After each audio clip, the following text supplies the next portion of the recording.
So Google Read and Write, the purple puzzle piece, is a really awesome tool to help all students become better readers and better writers. I want to make sure you understand how you can customize it using the options menu so it works just right for you. Let's do that.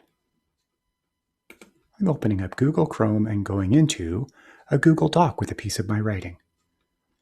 So the options menu you can get to by clicking the three dots. Click and options. And let's start with speech. Now the speed at which the Google Read and Write reads to is really important because all our brains work just a little bit differently. I think it's going to start out with 50, but you can adjust that so it works right for you. I like it around 30 or 35. Here's something else on this little menu. Make sure the click for continuous reading is there, the little check mark, and then check speak on each sentence. When you click that and click OK, whenever you put some punctuation on your sentence, a period, an exclamation mark, a question mark, it'll reread the sentence to you so you can listen to hear how good your writing is. Let's look at a couple of other settings. Click Options.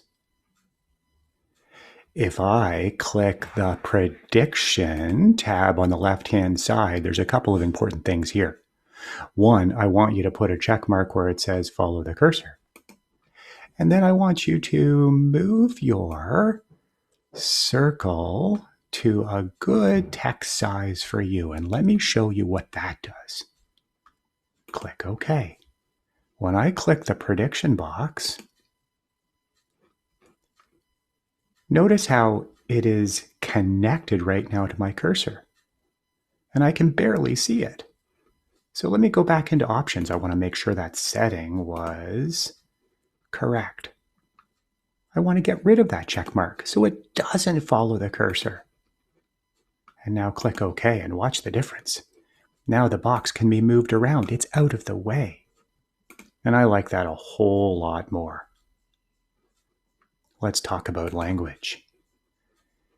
If you're using Google Read and Write to read or write in language, it's important for you to switch the settings to the correct language that you're working in.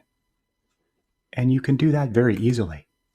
So if I'm going to work in French, I want to make sure a French voice is set. I'm going to scroll down and I'm going to choose one of these French voices, French Audrey, French Canadian Emily, or French Thomas. Now, my French isn't as good as my English, so I like to slow the reading down just a little bit. But you make it the speed that works for you. And then this is really important too. The translation needs to be on English so that when you double click a French word, it'll give you the English translation if you need it.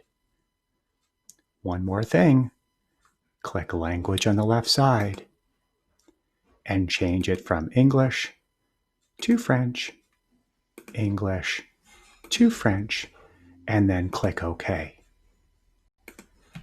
And the very last French setting, if you are going to do talk and type in French, you're going to need to make sure that that is set to scroll all the way down until you see Français.